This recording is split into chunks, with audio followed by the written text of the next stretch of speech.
Yes, it's been 4 months already. Steam Next Fest is now again, with the first edition of 2026 live on your Steam storefront.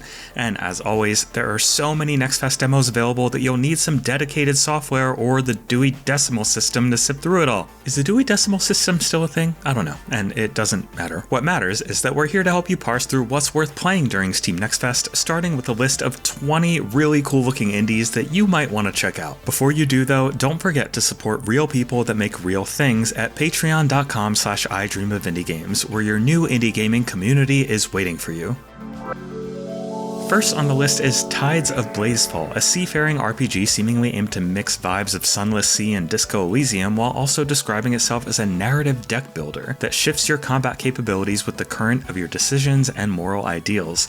As if that wasn't enough, the game also promises a seamless open world to sail and explore. Naturally, a game this ambitious is likely to live or die by the quality of its writing, so I commend the developers for making a demo available so we can see what this is all about. Next on the list is Past the Fear, a game that sounds like it might be a horror-focused take on Hot Potato, but nope, this looks to be taking more cues from top-down bullet hell roguelikes such as Nuclear Throne or Enter the Gungeon, albeit with the added convenience of being able to play it in up to a group of 4 online. You and your friends have 12 hours to flee the island, and you'll do so by using some wild weapons, exploiting creative synergies, and frankly just making a lot of things go boom. Definitely worth a shot if you're looking for a new game this year to play with your buddies. Let's go a bit more cozy now with the Storied Life Tabitha, a narrative-focused game that seems to play somewhat like Unpacking but in reverse. Well, okay, I guess that would just be packing, but whatever. You'll be parsing through the belongings and valuables of a deceased elderly loved one, trying to piece together their old memoirs and discover the hidden stories found in everyday objects. There's clearly more emotional nuance here than the bright and colorful exterior lets on, as a Storied Life Tabitha has a story to tell that seems to harbor some darker elements within its cracks. But I'll leave that for you to figure out on your own if you'd like to check out the demo for yourself. Next up is a unique take on a horror game where you'll be helping your best friend Eli dig through his family photo album and digitally alter each image to find apparitions and strange happenings going on in plain sight. Using a manual, you'll have to sort your findings into different categories like demonic entities, strange lights, apparitions, and more, ensuring you're not making mistakes lest Eli and his family suffer the consequences. Piece Eli's family history together and learn what's really going on in this bizarre family tree full of sinister secrets.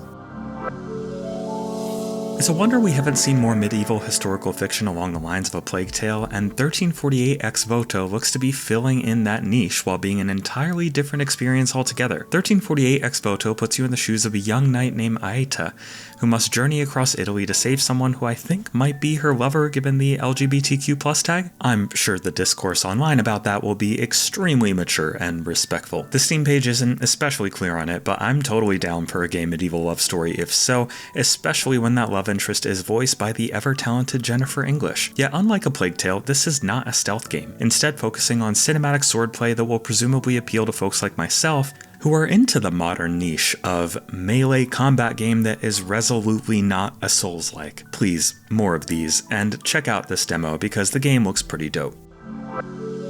The next demo is one I got to try myself in advance of its Next Fest launch, and though it is quite brief at only 20 minutes or so, just that time alone makes the wait for the full release so much more difficult. Denshattack plays like the bombastic love child of a Tony Hawk, Thumper, Sonic, and Hi-Fi Rush polycule, which is a lot to take in as far as describing games goes.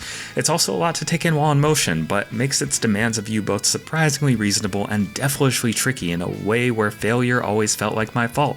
I cannot wait to play more of Denshattack, so trust me when I say you need to try this demo.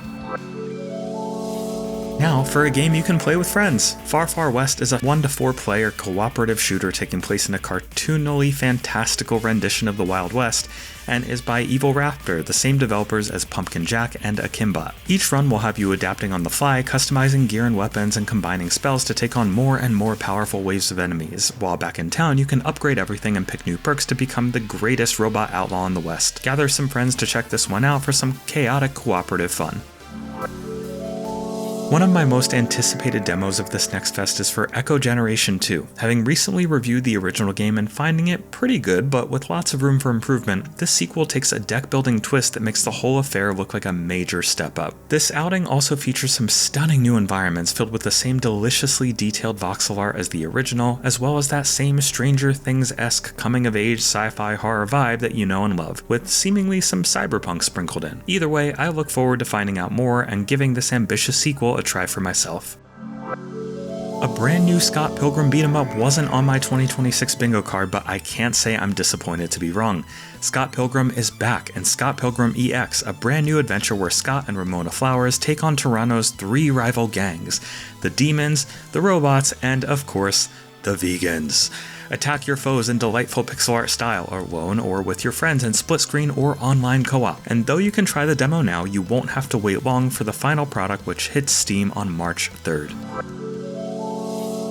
Our next pick is another one I got to try prior to Next Fest, and even having played only a little less than 2 hours of it, I can't pretend that The Eternal Life of Goldman isn't already on my radar as a potential game of the year. While a cynical look at the game's early trailers could reveal an absolutely stunning looking art style with a question mark over whether it lacks in substance, my fears were immediately alleviated with the game's clever level design, stunning environmental variety, and really satisfying movement. I'm convinced that The Eternal Life of Goldman is going to be making waves, so make sure you try it out while you have the chance. Let's look at a unique sort of deck-building roguelite now in the form of Wild City, where each map has you placing a variety of plants, animals, and insects that can synergize with one another to earn you lots and lots of coins that clink together, all satisfying like when you collect them. This already looks like it's going to form an addiction in me, so I might be trying it against my better judgment. Proceed with caution.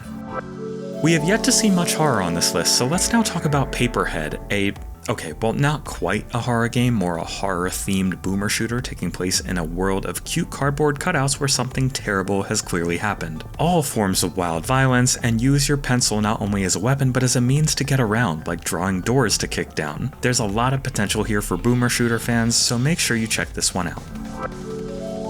I haven't seen a lot of Boggle roguelikes out there, and our next pick, Cursed Words, aims to change that. Well, at least if you're looking for Boggle after a few lines of never mind. Each run starts by building simple strings of words for points, but before long you'll unlock crazy items and synergies that will have you building the score higher and higher in order to fight tricky bosses and take on higher tiers of difficulty. I've been itching for more roguelike word games ever since the far underrated Watchword from last year, so I have my fingers crossed that Cursed Words will fit the bill.